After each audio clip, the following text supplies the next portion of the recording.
Domingo, 24 de novembro. Exclusivo, o Fantástico começa com os áudios da investigação de uma trama golpista revelada esta semana. Tem que debater o que vai ser feito. Força, Guide Preto. Mensagens trocadas entre militares de alta patente que planejavam tomar o poder no país depois das eleições de 2022. Vamos nessa, tô pronto.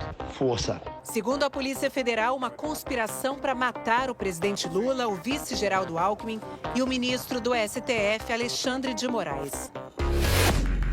Neste corredor ficava o gabinete da Secretaria-Geral da Presidência da República dentro do Palácio do Planalto. Segundo a Polícia Federal, no fim de 2022, conspiradores prepararam neste gabinete uma investida contra a democracia brasileira.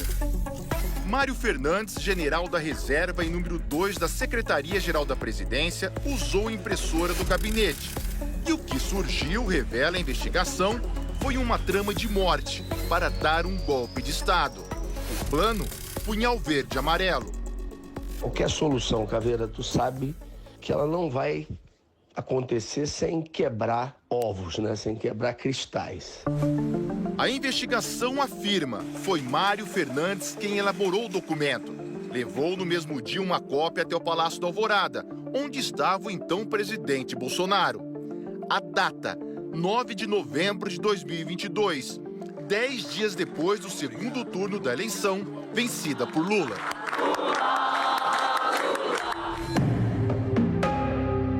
O plano previa estratégias militares, o uso de coletes à prova de bala e o tipo e a quantidade de armas necessárias para ação contra autoridades que só se movimentam com carro blindado e segurança policial.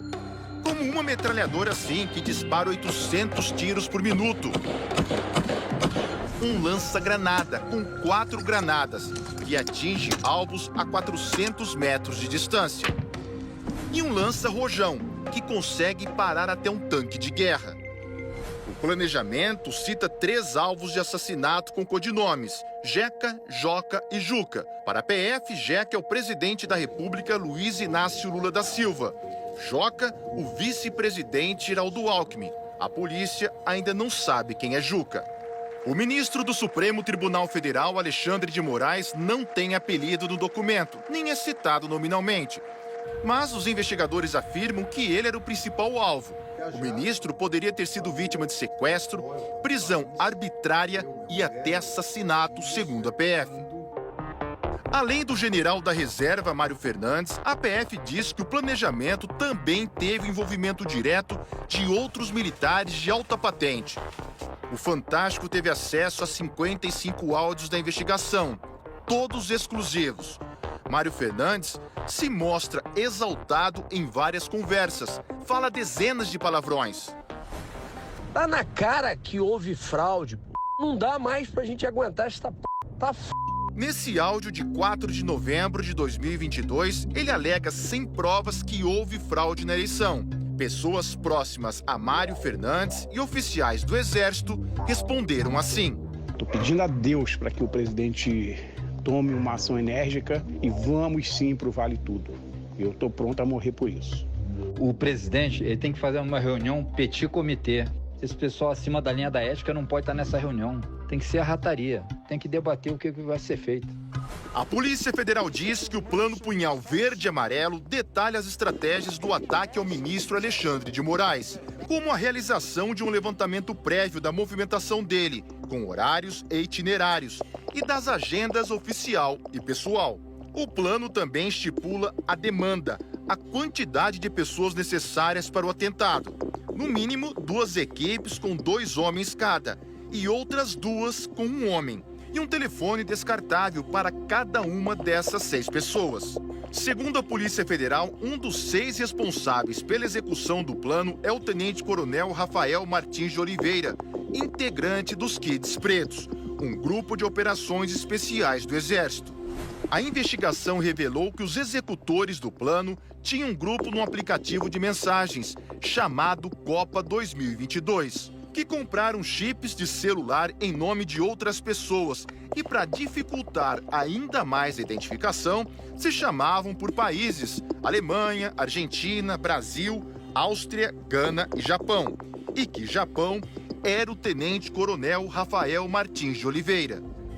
De acordo com a Polícia Federal, o primeiro alvo do ataque seria Alexandre de Moraes. Na época, ele era presidente do TSE, o Tribunal Superior Eleitoral, e, segundo a PF, passou a ter os passos monitorados pelo grupo.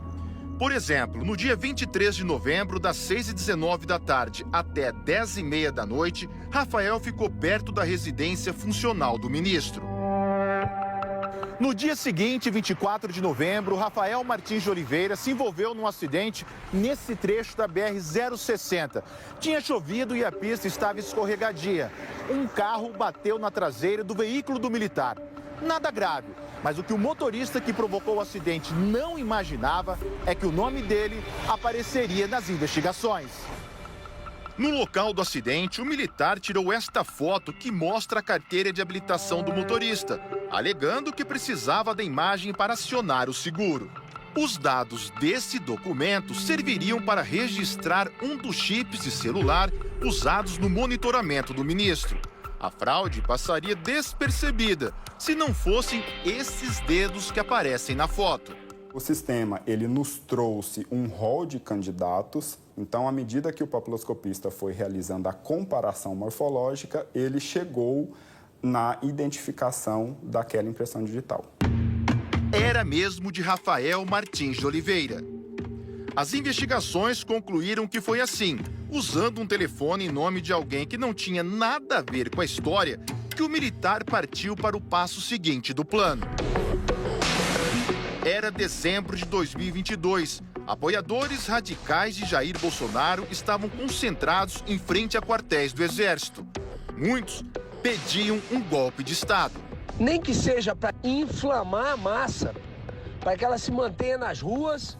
Segundo os investigadores, acampamentos faziam parte de um movimento orquestrado principalmente por militares.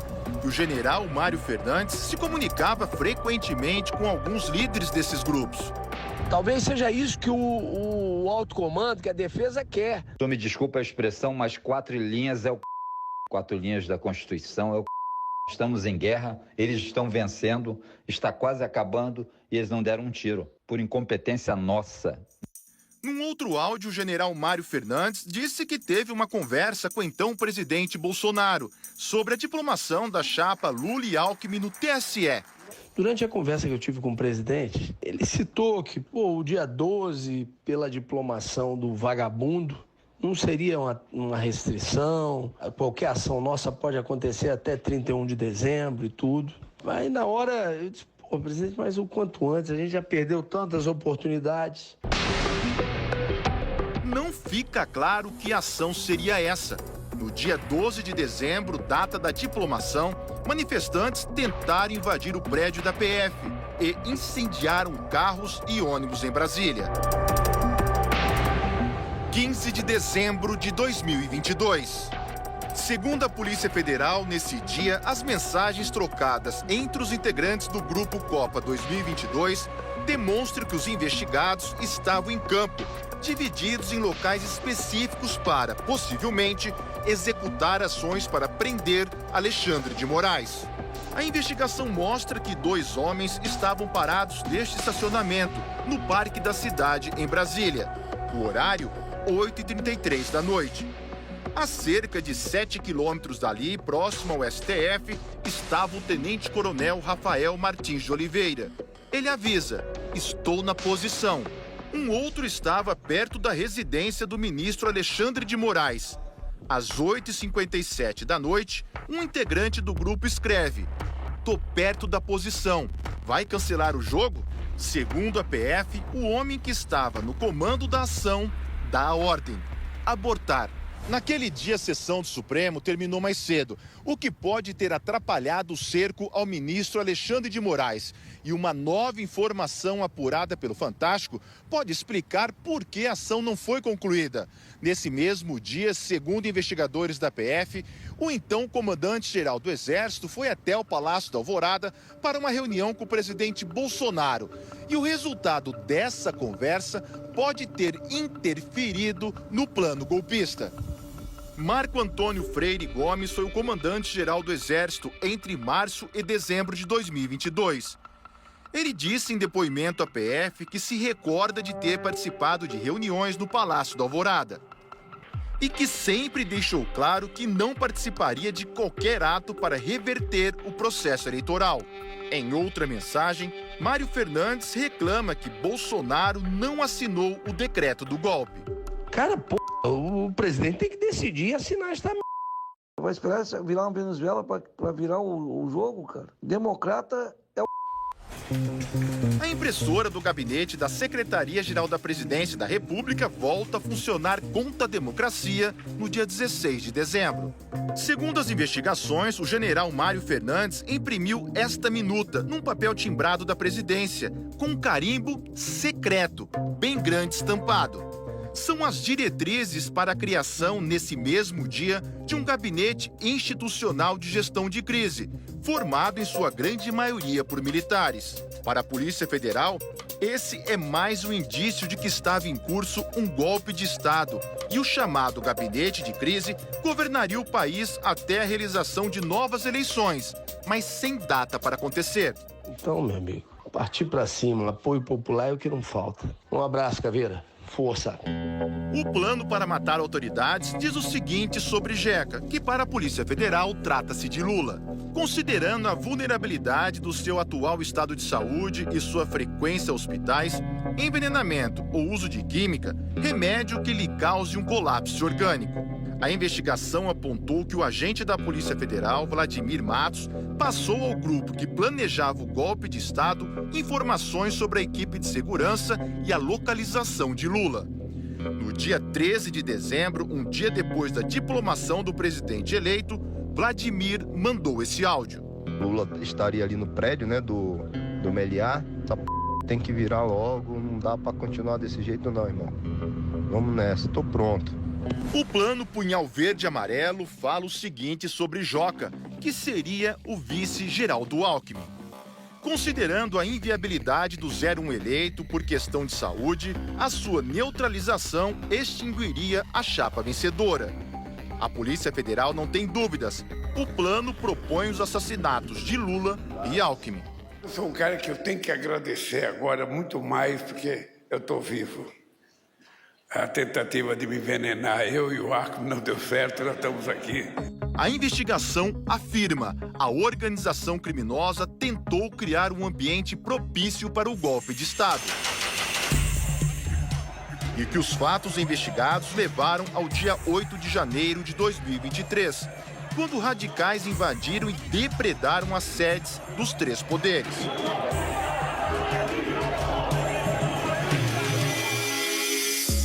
Na terça-feira passada, 5 pessoas foram presas por determinação do ministro Alexandre de Moraes. Entre elas, o general Mário Fernandes, o tenente-coronel Rafael Martins de Oliveira e o policial federal Vladimir Matos Soares. Na quinta-feira, a Polícia Federal encerrou a investigação sobre a tentativa criminosa de manter Jair Bolsonaro no poder. 37 pessoas foram indiciadas e nessa lista também constam os nomes de Mário, Rafael e Vladimir. O indiciamento também incluiu o general Braga Neto, candidato derrotado à vice-presidência na chapa de Bolsonaro, e o tenente-coronel Mauro Cid, ex-ajudante de ordens da presidência. Uma das acusações, participação deles numa reunião em 12 de novembro de 2022, na casa de Braga Neto. Segundo a PF, o assunto foi o plano Punhal Verde e Amarelo. A defesa de Braga Neto repudiou o que chamou de indevida difusão de informações relativas a inquéritos. Ainda na quinta-feira, Mauro Cid prestou um novo depoimento ao STF.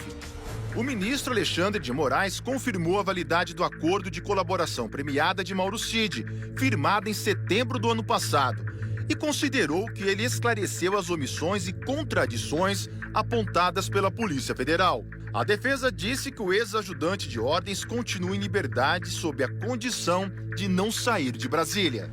O ex-presidente Jair Bolsonaro também foi indiciado pelos crimes de abolição violenta do Estado Democrático de Direito, golpe de Estado e organização criminosa. Durante a semana, ele reproduziu trechos de uma entrevista que deu ao site Metrópolis. disse: o ministro Alexandre de Moraes conduz todo o inquérito, ajusta depoimentos, prende sem denúncia, faz pesca probatória e tem uma assessoria bastante criativa. Faz tudo o que não diz a lei. O suposto plano de morte de Lula e Alckmin deixa uma dúvida: quem seria Juca, outro possível alvo do grupo golpista? No texto, a pessoa é descrita assim: eminência parda do 01 e uma das lideranças do futuro governo.